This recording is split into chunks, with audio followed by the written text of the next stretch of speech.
नमस्ते, सदा वत्सले मातृभूमि, जय हिंद। दोस्तों शुरू करते हैं आज के डिफेंस समाचारों को।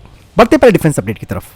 दोस्तों एक बड़ी खबर आ रही है। दरअसल काफी टाइम के बाद आखिरकार कैबिनेट कमेटी ऑन सिक्योरिटी यानी कि सीसीएस ने करीबन 15,000 करोड़ रुपए की लागत से एएमसीए जो कि 5वीं पीढ़ी का फाइटर जेट प्रोग्राम है उसके 5 प्रोटोटाइप को बनाने की मंजूरी दे दी है। और ये सब दोस्तों इसलिए भी किया जा रहा है जिस तरीके से भारत ने देखा है कि यार वो देश भी अब 5th generation fighter jet plane बना रहे हैं जो कि हमसे काफी पीछे भी हैं। इसीलिए अब फैसला ताबड़तोड़ तरीके से लिया गया और एएमसीए फाइटर जेट के लिए 15,000 करोड़ रुपए की लागत को, जो कि बहुत बड़ा स्टेप है दोस्तों। बढ़ते नेक्स्ट अपडेट की तरफ। दोस्तों एक बड़ी सफलता फिर से भारत को मिली है डिफेंस एक्सपोर्ट के क्षेत्र में और आर्मीनिया ने अब भारत से 155 मिलियन अमेरिकी डॉलर में करीबन 84 ATAGS के दूसरे बैच का ऑर्डर दे दिया। आर्मीनिया ने 2023 में ATAGS की 6 यूनिटें खरीदी थी। अब ये जो नया आदेश है वो आर्मीनिया में ATAGS की संख्या को 90 यूनिटों तक ले जाएगा। बात साफ है दोस्तों, भारत को भी एक प्रॉपर मैदान मिल चुका है ताकि भारत भी अपने हथियारों को प्रूव कर सकेगा। ये दूसरा ऑर्डर मिलना भारत की आत्मनिर्भरता का एक बड़ा प्रतीक भी है। दोस्तों जैसा कि आप सबको मालूम है कि भारत अपने तीसरे विमान वाहक पोत यानी कि एयरक्राफ्ट कैरियर पर काम करना शुरू कर रहा है और इसे लेकर कई तरीके के विचार विमर्श भी किए जा रहे हैं। लेकिन दोस्तों आपको मैं बता दूं कि भारत का जो IAC-3 होगा यानी कि ये जो एयरक्राफ्ट कैरियर होगा उसमें स्वदेशी रूप से विकसित ईमेल्स यानी कि ये इलेक्ट्रोमैग्नेटिक लॉन्च सिस्टम से लैस होगा जिस पर भारत काम कर रहा है। और अगर ये कदम भारत का सफल रहता है तो अमेरिका और चाइना के बाद भारत नेक्स्ट जनरेशन की टेक्नोलॉजी रखने वाला तीसरा देश बन जाएगा। हाल ही में रक्षा मंत्री राजनाथ सिंह जी ने भारत इलेक्ट्रॉनिक्स लिमिटेड और निजी क्षेत्र की कंपनियों और कुछ एकेडमिक लोग हैं उनके बीच सहयोगात्मक प्रयास के माध्यम से विकसित ईमेल्स प्रणाली का एक स्केल मॉडल का निरीक्षण किया है। और भारत का ये जो तीसरा एयरक्राफ्ट कैरियर होगा वो 65,000 टन का होगा जिसके लिए उन्हें अतिरिक्त पैसे की भी जरूरत है। आपको बता दें कि इससे पहले IAC-3 के लिए ईमेल्स और AAG सिस्टम के लिए अमेरिका के द्वारा पेशकश की गई थी, लेकिन अमेरिका इसके लिए करीबन $1 बिलियन की मांग भारत से कर रहा है जिसके लिए भारत ने साफ तौर पर मना कर दिया। और इस तरीके की चुनौतियों से निपटने के लिए, खास करके इस तकनीक में महारत हासिल करने के लिए, भारतीय नौसेना ने ईमेल्स और AAG सिस्टम का एक स्केल मॉडल बनाने के लिए अलग अलग भागीदारों के साथ बातचीत की। और एक बार रक्षा मंत्रालय से मंजूरी मिलती है इस परियोजना के लिए जिसमें कि फंडिंग मिलना जरूरी है, तभी इसका आगे का काम हो पाएगा। दरअसल ये जो इनिशिएटिव है प्राइवेट सेक्टर की फर्म्स और राज्य के स्वामित्व वाली कंपनियों के बीच वो एक रणनीतिक महत्व भी रखती है क्योंकि स्वदेशी ईमेल्स प्रणाली होने से जो हमारा तीसरा विमान वाहक पोत होगा IAC-3 उसकी क्षमताओं में काफी वृद्धि हो जाएगी जिससे कि ये भारी और तेज विमानों को लॉन्च कर सकता है। इसके अतिरिक्त ये महत्वपूर्ण डिफेंस टेक्नोलॉजी में भारत की आत्मनिर्भरता को भी बढ़ावा देगा जिससे कि हमारी विदेशी आपूर्तिकर्ताओं पर भी निर्भरता कम रहेगी। हालांकि आगे का रास्ता काफी चुनौतीपूर्ण है। ऐसी जटिल प्रणाली को विकसित करने के लिए महत्वपूर्ण तकनीकी विशेषज्ञता, वित्तीय संसाधनों और समय यानी कि टाइम की जरूरत होती है। इस प्रयास की सफलता इन बाधाओं पर काबू पाने और फंडिंग हासिल करने पर भी निर्भर करता है। तो बात साफ हो जाती है कि भारत अपने तीसरे एयरक्राफ्ट कैरियर के लिए जो इलेक्ट्रोमैग्नेटिक लॉन्च सिस्टम है उसके लिए स्वदेशी रूप से काम कर रहा है जिसका स्केल मॉडल भी रक्षा मंत्री राजनाथ सिंह को दिखाया गया है। बाकी की बातें आगे तय होती हैं, वो क्या आउटपुट लाती हैं वो तय समय बताएगा। फिलहाल आपको इस बारे में क्या लगता है मुझे कमेंट सेक्शन में लिखकर जरूर बताइएगा। बढ़ते नेक्स्ट अपडेट की तरफ। दोस्तों भारत ने बंगाल की खाड़ी और हिंद महासागर के ऊपर ICBM के टेस्ट के लिए एक नोटम वार्निंग जारी किया जो कि 7 मार्च और 13 मार्च के लिए।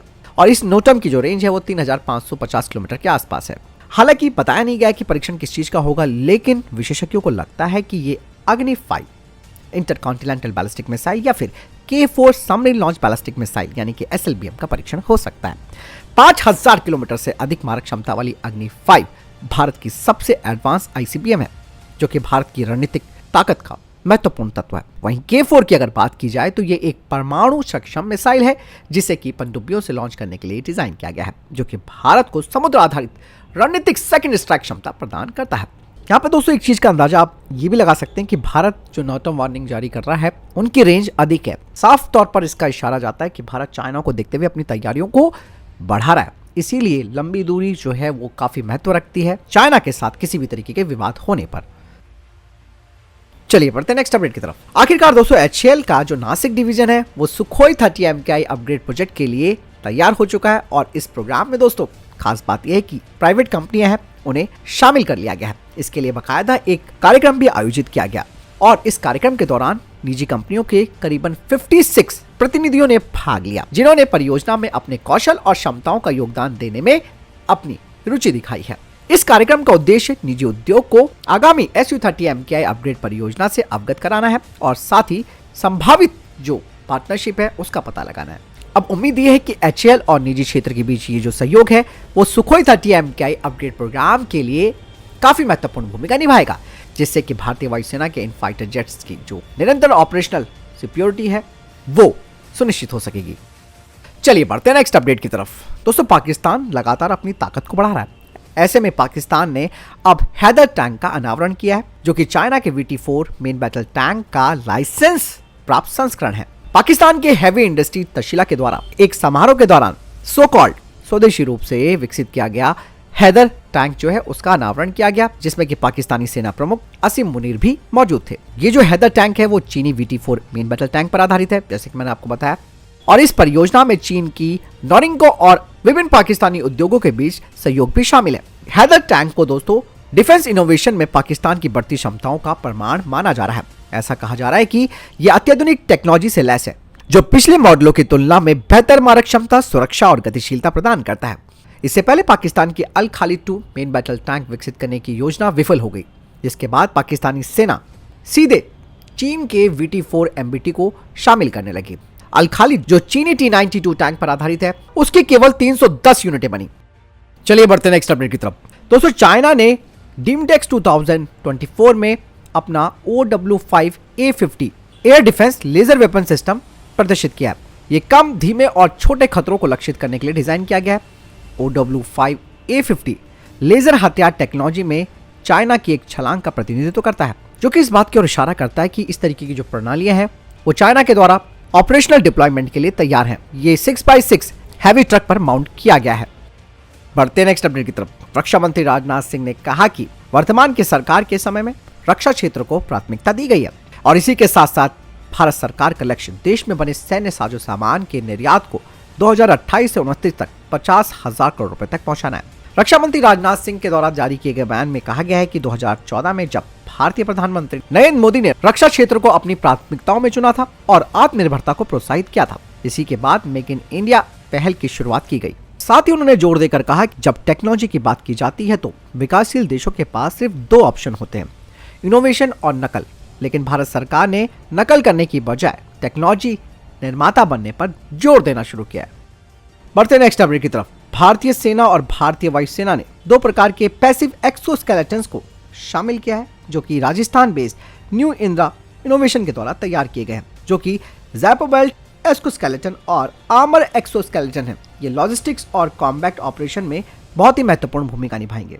बढ़ते नेक्स्ट अपडेट की तरफ। भारतीय नौसेना ने पहली MS-60R मल्टीरोल हेलीकॉप्टर की स्क्वाड्रन को कोच्चि में स्थापित किया है। चलिए बढ़ते नेक्स्ट अपडेट की तरफ। एरोनॉटिकल डेवलपमेंट एजेंसी ने दोस्तों भारतीय वायुसेना के सामने अपने नए कॉन्सेप्ट की बात रखी है, जो कि अनमैन्ड AMCA कॉन्सेप्ट है। ये पहला 5th जनरेशन का फाइटर जेट होगा, जिसे कि इलेक्ट्रॉनिक पायलट और ग्राउंड कमांड के द्वारा कंट्रोल किया जाएगा। अनमैन्ड AMCA दोस्तों इंसानी पायलट की जरूरत को खत्म करेगा, साथ ही ये रिस्क को भी कम करेगा, जिससे कि टैक्टिकल बढ़त भारत को मिलेगी।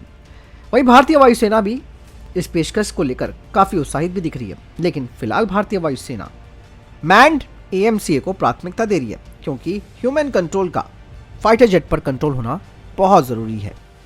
चलिए बढ़ते नेक्स्ट अपडेट की तरफ। दोस्तों, रक्षा मंत्रालय ने आईडेक्स चैलेंज के तहत एक नया चैलेंज पेश किया है इंडियन स्टार्टअप्स के लिए, जो कि rocket assisted and engine assisted range extension kits के लिए है, जो कि इंफ्रारेड हेड से इक्विप होंगे टर्मिनल गाइडेंस के लिए, जो कि ऑपरेशनल रेंज को बढ़ाएंगे। बता दें कि मौजूदा 250 किलोग्राम के हाई स्पीड लो ड्रैग बॉम्ब्स को ये 150 किलोमीटर से आगे ले जाएंगे। साथ ही ये जो एग्जिस्टिंग बॉम्ब रैक्स हैं वो भारतीय वायुसेना के एयरक्राफ्ट के साथ कंपेटेबल होने चाहिए, ताकि इन्हें आसानी से इंटीग्रेट किया जा सके और साथ ही ऑपरेशनल डिप्लॉयमेंट करना भी आसान हो। बढ़ते नेक्स्ट अपडेट की तरफ। सेना प्रमुख मनोज पांडे ने एक बड़ी बात कही है। उन्होंने कहा कि दुनिया भर में कई तरीके के बदलाव हो रहे हैं, इस बीच हमारा देश आगे बढ़ रहा है। साथ ही उन्होंने बताया कि भारतीय रक्षा क्षेत्र तेजी से आगे बढ़ रहा है। हम कई क्षेत्रों में अब आत्मनिर्भर हो चुके हैं। मनोज पांडे जी ने कहा कि अपने राष्ट्रीय हितों को सुरक्षित करने की जरूरत है, इसीलिए उन क्षेत्रों पर ध्यान देना जरूरी है जहां निरंतर प्रगति हो रही है। साथ ही आर्मी चीफ ने कहा कि भारतीय सेना जो कि दुनिया की सबसे बड़ी थल सेना है, जिसमें कि उन्हें अब आधुनिक ताकत से लैस करने की जरूरत है ताकि भविष्य की चुनौतियों का सामना करने के लिए तैयार रहा जा सके। और हम इसी तरीके की तैयारी कर रहे हैं, जिससे कि किसी भी वातावरण में भारतीय सेना अपने आप को साबित कर सकेगी। सेना को भविष्य के लिए तैयार किया जा रहा है। साथ ही सेना प्रमुख ने कहा कि भारतीय सेना को मजबूत बनाने के लिए आर्टिफिशियल इंटेलिजेंस, मशीन लर्निंग जैसे जो सॉल्यूशंस है उसे सेना के द्वारा लागू किए जाने की जरूरत है। उन्होंने बताया, यही नहीं, उन्होंने कहा कि भारत को कई तरीके की चुनौतियां हैं, जैसे कि हमारे देश की सीमाएं पड़ोसी देशों के साथ निश्चित नहीं है, इसीलिए लगातार चुनौतियां सामने आती हैं। और रक्षा बजट को भी भारत सरकार लगातार बढ़ा रही है। देश में डिफेंस कॉरिडोर का भी निर्माण किया जा रहा है। भारतीय सेना की तरफ से अब ड्रोन और एंटी ड्रोन सिस्टम भी तैयार किए जा रहे हैं।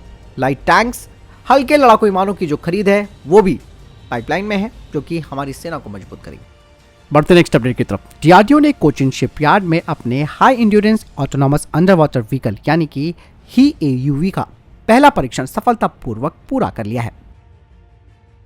तो फिलहाल ये अभी तक के टॉप डिफेंस अपडेट्स। वीडियो के सामने कोई प्रश्न जवाब, आपको कोई सवाल है कमेंट सेक्शन में लिखकर जरूर पूछ सकते हैं। मिलता है वीडियो के साथ, चैनल जरूर सब्सक्राइब कीजिएगा। जय हिंद, वंदे मातरम।